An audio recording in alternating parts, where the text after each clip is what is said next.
Yes, it is actually Christmas Day when I'm recording this because I remembered I didn't record this yesterday. So it's all good though because I am literally winding down from today. It was a really good day. We hung out at my parents' house. We actually stayed there last night. We did, gifts. We did food and all the things today. So I had a really, really good day. But I am back in my house and I am incredibly sleepy, but I was like, I want to do this book haul because I'm going to go take my shower and then I'm going to cuddle up on the couch, probably with the heated blanket on, and I'm going to continue reading while watching a Christmas movie. I think I'm going to do it the same. So I was like, listen, I'm about to wind down and read some books. Let me go ahead and talk about some books first, guys, and this is our January TBR. The TBR for January doesn't have the theme. I know the last couple of months did.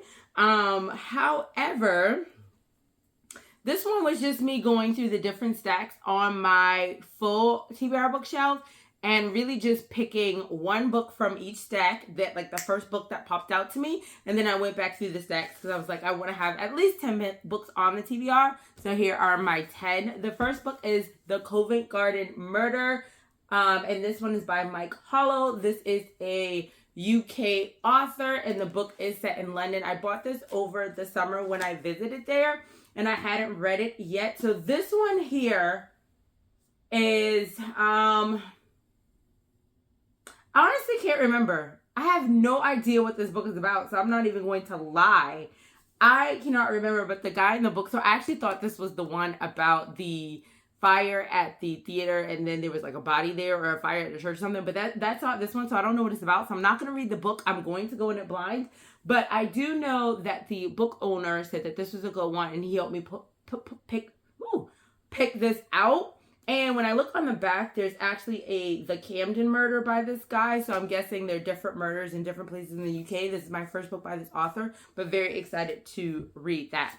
The next one, another UK author, or I don't know if they're UK or like Australian.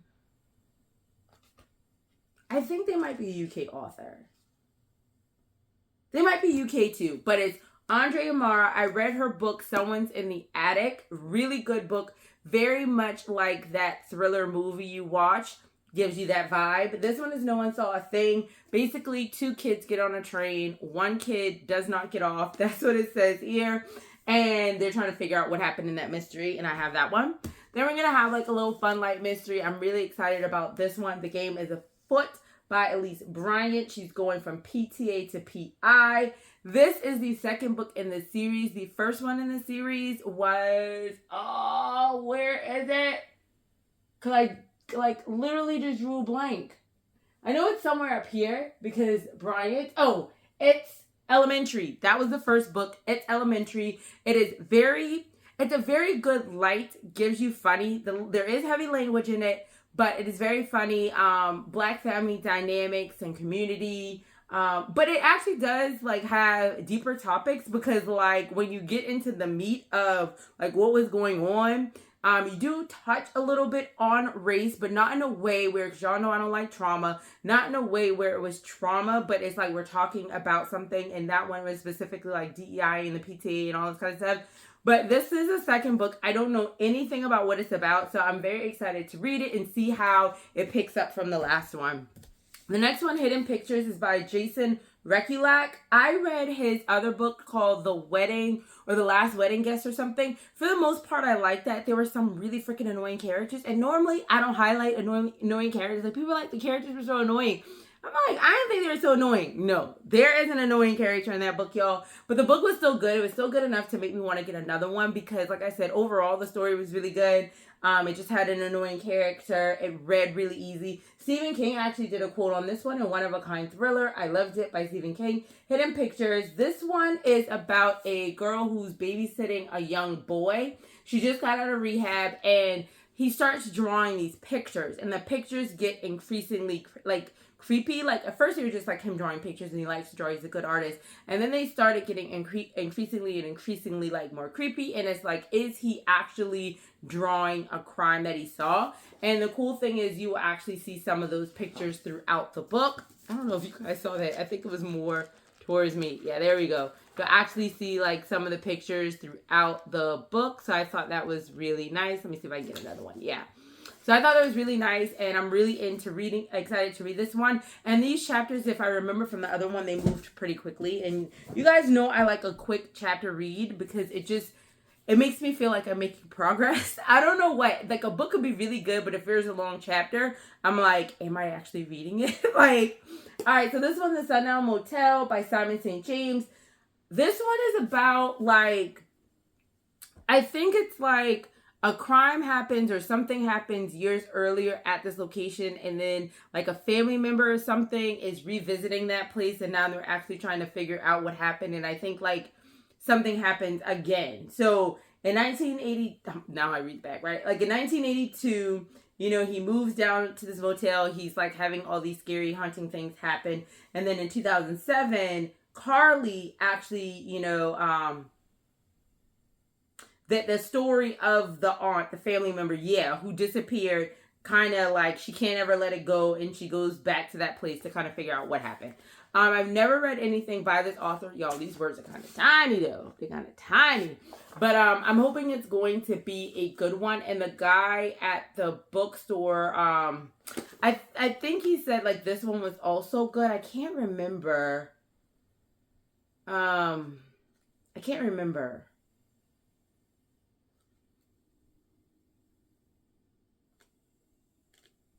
Yeah, but hopefully it is good. I think he said that one was good. I'm like, I always ask, y'all, but I'm like, I can't remember what he said about that one. Now, this one is As for Andrea. It's a thriller by Noelle W. Ihli, I think. Ihli? Maybe you don't pronounce the first I. I'm not sure. Internationally bestseller. Frida McFadden has a quote, hands down, one of my favorite reads of the year. And we all know Frida is. This one is about... Oh, and I thought this was so cute. Oh, wait. Is it?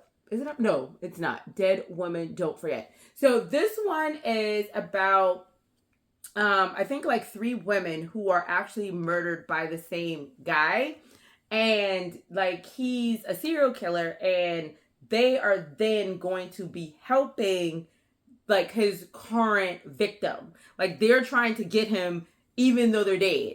I don't know how they're going to do that. I don't know if it's more like a haunting situation or what, but I'm very, very excited to read that one. The Secret Next Door by Rebecca Taylor. Absolutely no idea what this is about. I ain't even going to hold you. I don't even going to hold you. I'm not even going to try to read the back. But, you know, I think stories like this when, you know, it's like something's going on in the house next door, what's happening type thing. I think those are really good. This book kind of reminds me of not Ask for Andrea. I just read that one. Tell Me What You Did, the way it looks on the inside. But I'm really excited to read this one. It's the perfect neighborhood filled with not so perfect people. I feel like these really give like Lifetime. You know, there's a lot of gossip, cattiness, and people doing evil things. So I'm here for it. Death on the Island by Eliza Reid. Another international bestselling author. Has anybody read anything by Louise Penny? I feel like Louise Penny has books kind of like Grimshaw? John, that guy, and like Patterson, and some of those people, Coben, you know, all those people who have like book after book after book after book. They like have 50 books. You know, way more than that. But they have so many books, and they're normally like pocket-sized books. Her books aren't pocket-sized, they're big-sized. But you know, I'm just saying, like, those people who have just been writing for years. She has a lot of books, but I've never read anything by her. So if anybody has and you liked it, let me know.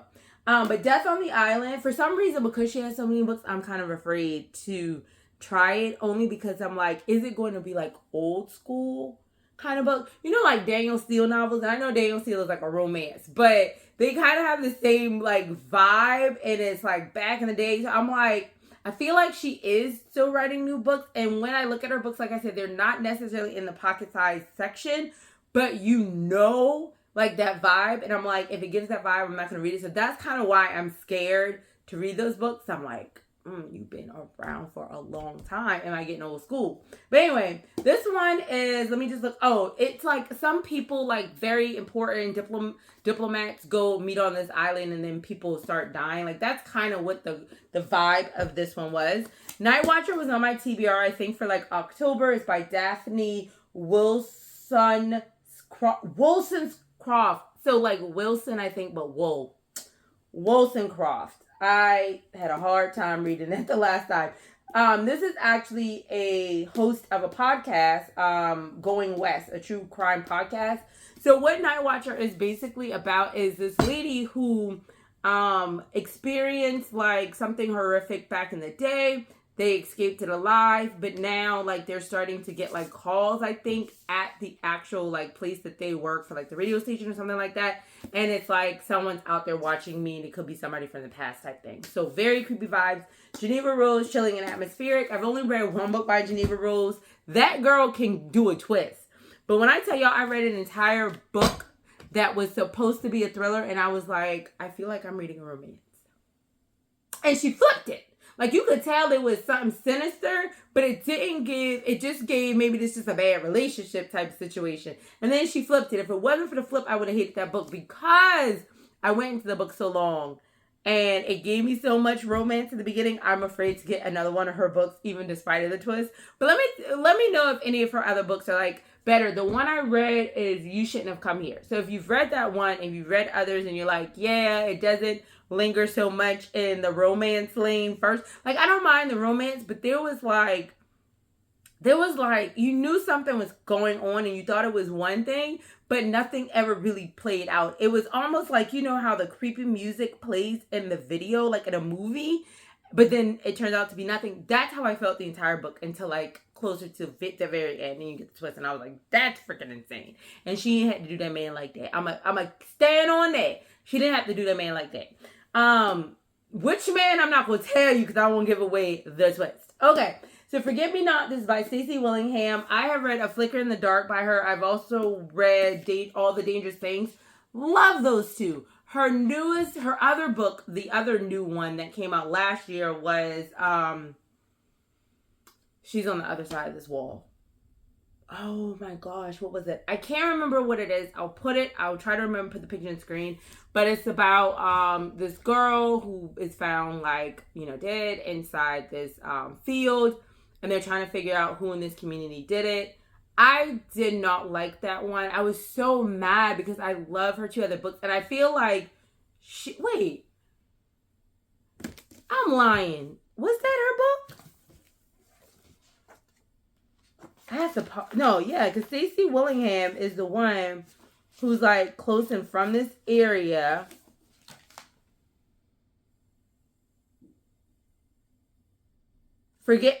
Only If You're Lucky.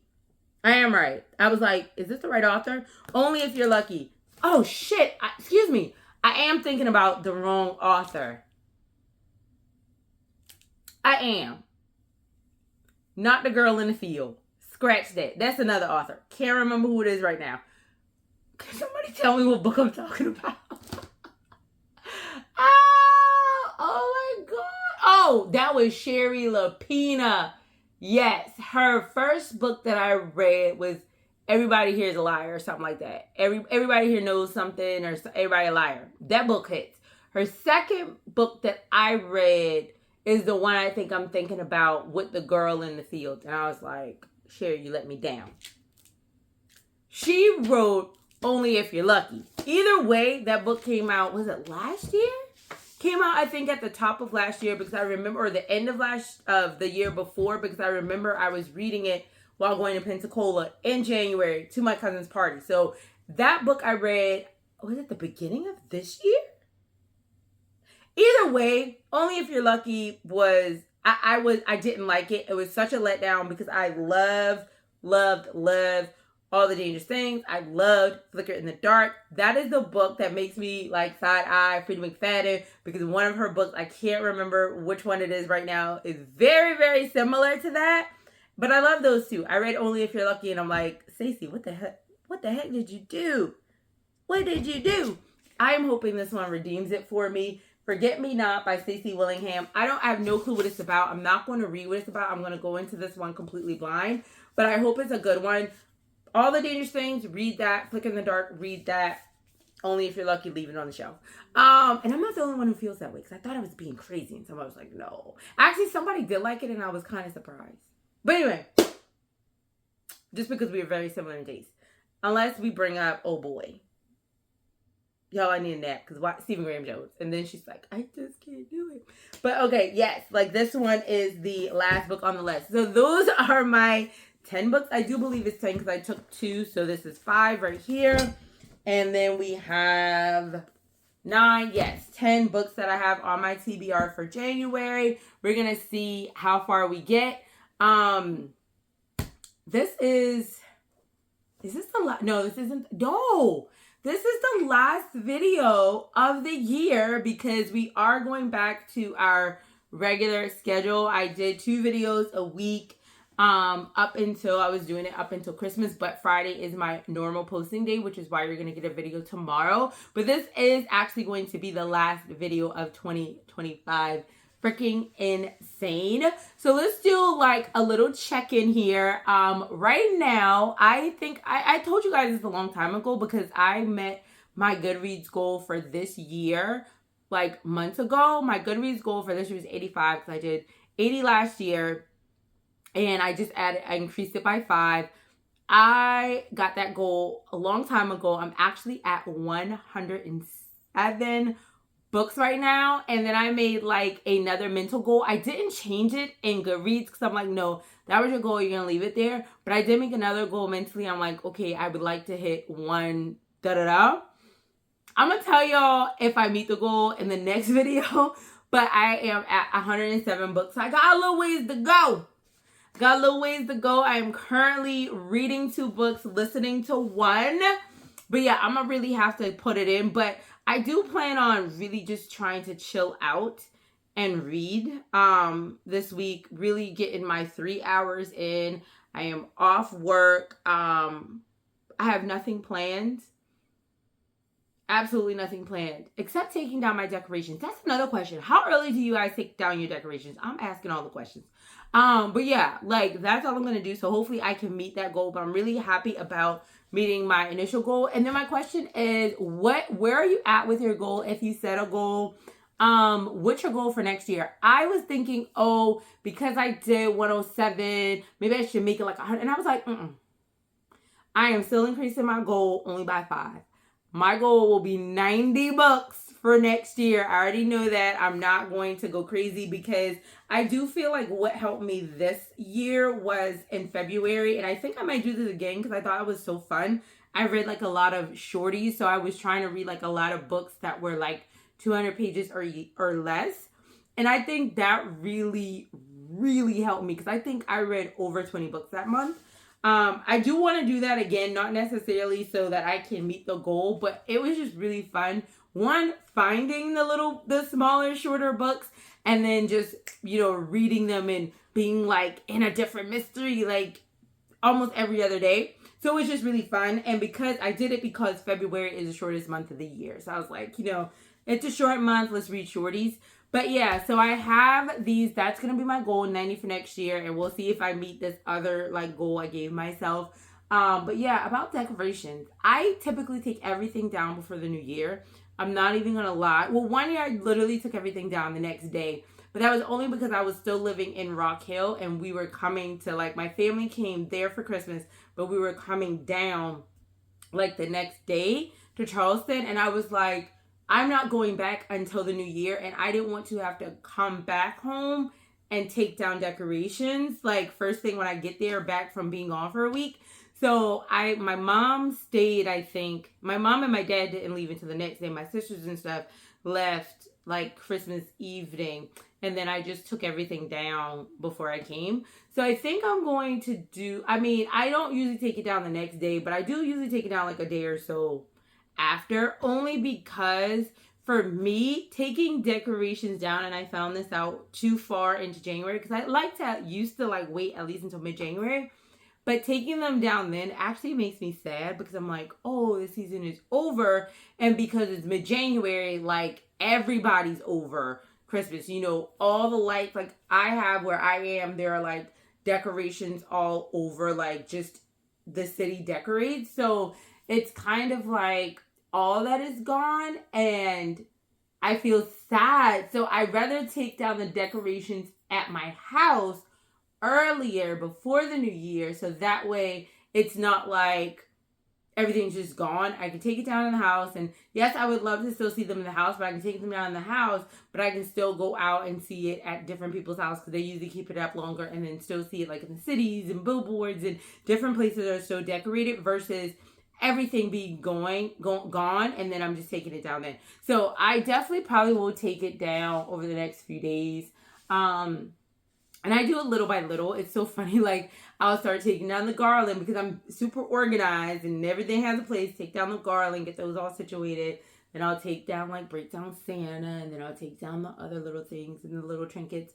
And then get the bins out, pack everything away. That's another thing. It's kind of tedious because of how my storage is right now. But yeah, so that's what I do. And I literally could have finished this video like 5 minutes ago and I'm still rambling. So yes. When do you take down your holiday Christmas decorations, or if you don't celebrate Christmas, what other holidays do you celebrate, and when do you take those decorations down?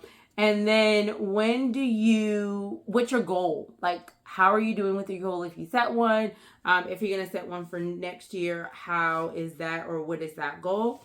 But yeah, this is the last video of 2025. Super crazy, y'all. Thank you guys so much. Like, literally, I say this all the time. I do this for fun. I know my videos aren't super, like, organized and edited, and y'all probably get bored sometimes, I feel like, because I don't always have too many. I am who I am, y'all. I talk about what I talk about, and that's what I like. So I guess I shouldn't apologize for that. But the people who, like, have been sticking with me since I started, or, you know, who watch, like, I really do appreciate you guys. I hope you enjoy the videos. If you have other ideas or things you want to see, let me know. But yeah, thank you guys so much for rocking with me, joining my family, watching my videos. For those of you who commenting on videos, because that lets me know you at least, you know, people are interested and you like it. If you like a video, thank you so much. But yes, thank you so much for being a part of this family. I hope you guys had a Merry Christmas. If you don't celebrate Christmas, whatever holiday you do celebrate, and I don't want to start naming other holidays because I know I don't know all of them, and I don't want to leave any of them out. So I'm going to say any other holiday that is happening around this time that you celebrate, I hope you enjoyed that. If it hasn't started yet, I hope you have fun with that. And yeah, I hope you guys have a great New Year's Day, because the next time you see a video, it's actually going to be the day after New Year. And that is going to actually be, it's probably going to be one or two videos. It'll either be a wrap up, which is what I'm leaning toward, so that way you guys can read. I think this wrap up is going to be a little different because it's all Christmas books, so I kind of definitely want to make sure that's going to be like the first wrap up, because a lot of them are more Christmas books. There are like a couple others that I am reading that will be in there, but yeah, so it'll probably be the reading wrap up. And I do have a funny video that I'm actually gonna film tomorrow. It's going to connect literally with the book lovers holiday gift guide I did, to go and watch that. Shout out to my sister, because she'd be out here trying to do things. But yeah, so I do have that video. But yeah, I think the first one is going to be like a reading wrap up. I am definitely going to be pulling my favorites of this year. So I didn't do a count. Like this year when I did my favorites of last year, I didn't do a count. Like I didn't say my top 20, my top 10. I'm not going to restrict that. If it's a book that I was like, yep, you should read this, that's going to be included. So that's going to be coming up. Yeah. And then we'll probably do like another TBR run through to see what I currently have on my TBR. Just so we can check those out. And then I know I got a few new ones, but I kind of mixed them up, and I can't remember which ones I hadn't talked to y'all about. So you'll probably still see some new ones in there for those of you who are returning. And I'm going to be going to Barnes tomorrow. So yeah. So that's what's coming up. Once again, I hope you guys have had a great holiday. I love you guys so much. Thank you so much. For those of you who are new, my name is Sarah Sho'Shanna. Join the family. And for those of you who have been here and who's already a part of the family, thank you so much for your support. I will see you in the next